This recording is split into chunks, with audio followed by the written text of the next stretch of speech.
Over the last 2 years, we've heard a lot of people talk about PVE for Flesh and Blood. It's been on a lot of people's mind. People are just shouting it from the rooftops. There's been speculation. I can't tell you how many times I heard people say, hey, do you know what this article means for Flesh and Blood? This confirms PVE. This says it for sure. And we've gone through this road, man, and I really want to stress and really just have a discussion with you today and talk about PvE isn't really the end all be all of what Flesh and Blood is going to be in the future. I think it's going to be more of role playing and storytelling. And I really want to just go into a couple of examples of my life. I used to play Dungeons and Dragons a little bit, and I feel like that type of element is really going to bleed over into Flesh and Blood, and that is what they're creating for PvE. Or I think it's more of a role playing type scenario.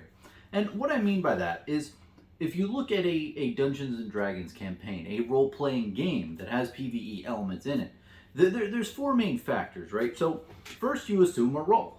You are, Bronson, a dark elf or whatever who likes peanut butter and pretzels and snacks on that all day, and goes around telling people that he's a normal guy in a normal room. That is a role that someone could play and adopt. The Bronson character, the high elf or whatever type of elf. Then you have a party of different individuals who are all assuming a role and all role playing. You and a lot of your friends or people that you are sitting next to at a table, and playing the game of what you were playing with the PVE elements, right? The role playing game. So you have all these types of people who are role playing, and you go on some type of quest or adventure. That's the second type. First thing you have to have in this whole scenario is a group of role players. Second is a quest or adventure to go on. Maybe a dog is trapped in a well, or goblins have raided a city, and you have to kill the goblin leader to rid the village of the evildoers, or what have you. Go on some type of quest and adventure. And in that quest and adventure, you have a lot of role-playing experiences. Like, let's say there's a pocket watch on the table and your character's a kleptomaniac. Well, you might want to roll to see if you can steal that watch. There's a lot of other things. If one character's feeling down because their character is depressed all the time, and one character is bubbly, then you could try to cheer that other player up, like when you're around the campfire. There's all these types of scenarios, but you ultimately get into the third type of thing that I'm talking about here, which is PvE fights. The word PvE, which is player versus enemy. Of course, you're fighting some dragon or fighting the goblins, for instance, in that same example before. So, the Bronson high elf or whatever slays the dragon with the help of his friends. And then it finally ends to the fourth and final step of this whole thing, which is reward.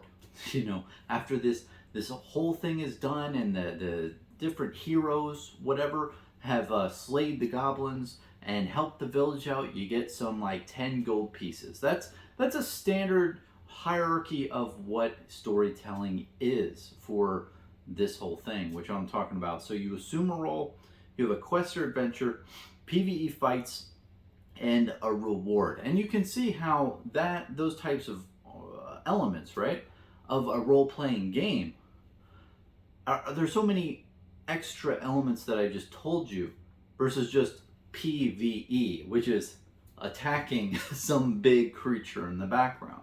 And I really want to drive that home, especially the role-playing aspect of assuming a character, assuming something that's not you in the normal realm.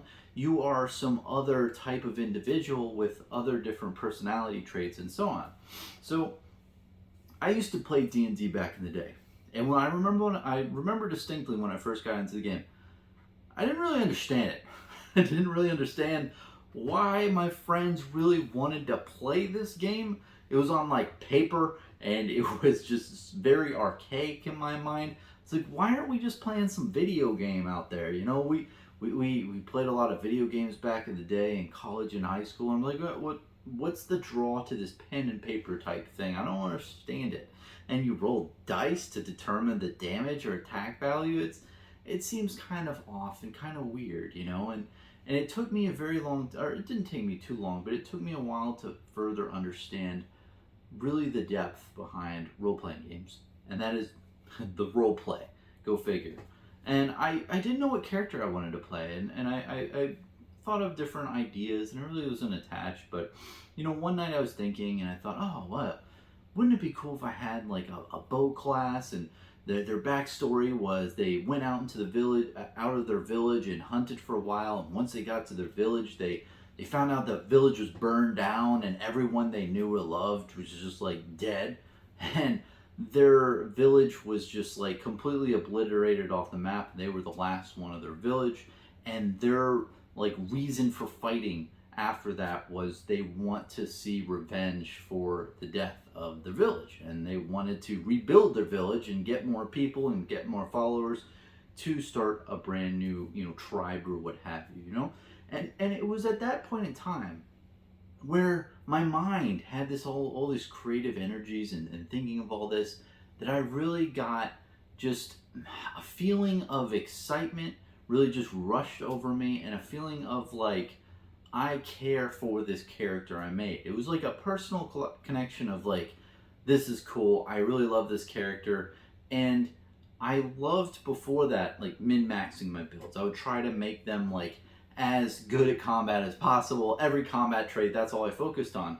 But my focus shifted more of that into building a character around just their personality. And I was like, oh, okay, well, I could go into this subclass because of this type of reason of the character. You know, I think I did a hybrid version of a ranger, and I made him into like also like a warrior, like a ranger slash warrior subclass. And I you know, made some reasoning behind that. And you know, there's all these elements that I thought of that weren't just the combat and how I should act around my party. And you know, when we got into situations as a group, I would, you know, think more of, okay, well, what will my character do? And I did get into a situation once, and it was hilarious. Like, apparently we killed a bunch of goblins or something, and amongst all of the stuff, there was like this golden scepter or something, right? And I was like, my character steals it and just takes it and doesn't tell anyone else. And everyone else rolled I rolled a sneak check, and I passed. And I literally stole this thing, and none of my other like friends that I was playing with knew, and we didn't divvy it up. And it's just kind of cool, like, you know, you embody something that's not you, and in a way, it really makes it so you have freedom to really just go out and do whatever you want with you know, the dungeon master's you know, permission and everything. Or not permission, but as long as it's within their realm of believability, there's a lot of things that you could do that you really can just make yourself be another character that you normally wouldn't be. And maybe your character that you build isn't a kleptomaniac, or doesn't steal, or it is a very righteous paladin, and you know, your group could be like, hey, I don't want to help that villager, like they're gonna die anyway, and the paladin's like, I'm gonna save the innocent, and just rushes into danger no matter what.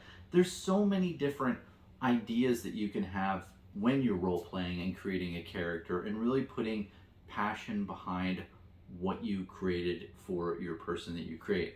Because what I want to emphasize is that Flesh and Blood currently, amazing game. But when I'm playing different heroes or different, you know, different, you know, people, right? Like Dorinthia and Rhinar and Bravo, and you know, I really identify with Bravo, of course, you know, and I really like him, but I don't feel that more of a connection to where I created him, you know. I feel a connection because it's like, hey, he's really cool and he's one of the first heroes I played, you know, but I'm not really encompassed in, you know, him. But if I made another character, right, and I put him in the lore, and I said, hey, okay, this is, you know, I don't know, if I made a different character other than Bravo, and I gave him like his personality and why he's doing what he's doing, and just created all the story behind that character, that is when you have an emotional connection to what you make. And I feel like when they do PVE and story based gameplay in the future. I want to call it story-based gameplay because PVE, like I said, is just one of 4 elements in my mind that makes up a role-play game. So when they do that role-play game in the future with story, I really hope Legend Story Studios does some sort of either character sheet or character card where us as individuals can create our own heroes and create, like, just add their abilities. So maybe there's a bunch of different classes that you can choose from, and warrior is one, and all the other classes are different classes that you can choose, and their abilities, like their class abilities, you can pick which one you want for your hero, and you can pick what kind of card pool you want. You can hybrid your class if you want, and you determine like the stats with the health and everything. And I hope that there's an ability to create your own hero, is what I'm saying. Because I think that is really where people just draw a connection. If you just have it to where it's the base 4 heroes, and I'm playing Dorinthia, and and it's all just action-based PVE, and it's just PVE, where I'm just attacking some big 200 health monster, that isn't going to be a great gaming experience, especially with the roleplay aspect. The best gaming experience in my mind is something to where at the end of it you can tell a story. Say, hey, remember that time when we were all like dancing around the campfire, and then we saw that village burn down, and we went to the locals, and they said, hey, goblins are in those hills that constantly raid us, we need help, and we killed all those goblins, and this person went down during the fight, but we managed to pick them back up and kill them at the last, and kill the goblin leader at the end, like, and it was that victorious moment, and the village chief was so happy. They held a celebration for 7 days. That is a story. And when you think about the company that is around Flesh and Blood, it's called Legend Story Studios. I repeat, Legend Story Studios. So when I'm thinking PVE, I'm not thinking PVE. I'm thinking there's a story here. There's a story that's being told. There's people that are assuming different roles and different characters on the front end. 1. 2, there's some type of quest or adventure that you go on to solve a problem or do a thing. 3, there is PvE. You are fighting baddies. And then 4, there's some type of reward or some type of conclusion to this whole mess. And I just really wanted to explain this in detail because a lot of people are talking about PvE, man. It's hard with all the different content creators out there for Flesh and Blood to miss like a PvE video. It's very, very common, which is great. It's great that people are realizing that there's just more to this game than just the PvP aspect of one player versus another. That based on how this is a hero-centric game, there's the different aspects of, okay, this can be a roleplay type game. It has all this different types of roleplay aspects. I mean, when I was playing Dungeons and Dragons, you'd have all these different equipment that you got, and your characters would have different stats and abilities and such. Well, this is the same type of thing when you have it hero-centric, and where everything is revolved around a hero and what they're doing, attacking or blocking and stuff like that. So overall, I think that a lot of people realize that Flesh and Blood had this aspect, and that and I think the easy term is to call it just PvE, because it's the converse of what we're normally used to, which is PvP, where you're fighting a player. Well, now you're fighting enemies. But I really want to emphasize that it's more than just PvE. It's more than just people attacking some blob. There's so much more. It is a story. It's story driven, right? That is what the activity that you're doing. You're building a story, and you as a player are role playing. You are assuming a role. You are assuming a different character outside of your persona and acting as if you were them and not you. And when they get into situations, you're acting as them, and you might get into a situation where you have that gold piece on the counter that you could steal. And me, as Bronson, I, I don't steal shit. You know, I wouldn't steal things off of a counter, steal from people. But if I'm playing a thievery based, class, or maybe like a rogue or something, and that character is just really gold hungry and he's a klepto, well, he's probably going to steal it in that moment. So I'm going to make that decision to do that because I'm playing based on what they want to do. And you could even build some crazy shit like, a rogue who doesn't steal. That would be funny. Like, I'm a rogue, but you could be able to play Robin Hood, I guess. You steal from the rich and give to the poor, or maybe you just don't steal at all and you just don't care, or maybe you're a paladin that is just like really really annoyed with people asking them for help. That would be funny. Like, oh no, not another peasant. Like, what do you want? Like, why do I have to help you again? Like, that would be funny. Or there's so many different creative juices that you can get flowing around characters, and I just wanted to emphasize that. And I don't know what Legend Story Studios has planned with PVE and roleplay and storyline and all that stuff in the future. But again, what I really hope is that it's players are able to create the characters that they are playing as. I think that first and foremost is paramount when you think of Dungeons and Dragons, Pathfinder, any other any other of those types of role playing games. The name of it is role playing. Like, the players role play as a character, and I think that's very important for Legend Story Studios to realize, and they probably have. I'm just saying, we don't know anything about this element out there. I mean, we've heard of different things where I believe in the past at different calling events, players could fight this big beast or whatever that had a certain amount of health points, and you had to kill it in like 4 turns. And that's fair, that's just them rolling out like some nice little side thing, of course. But they haven't really fully revealed any of the what they have planned for it. And this is really what my perception is of what they have in store. And I think what a lot of people are just sleeping on. Because I don't blame people when they hear PvE. They're like, well, what's so special about this? This is no big deal. But the big deal is that the Dungeons and Dragons community and the role playing aspect there. There hasn't been too many card games that have infiltrated that market or that space, and there's a lot of individuals out there, including myself, that are not competitive. I don't really personally. I'm not a competitive person in nature. I don't really like 1v1 interaction. I'd rather be on a team with people.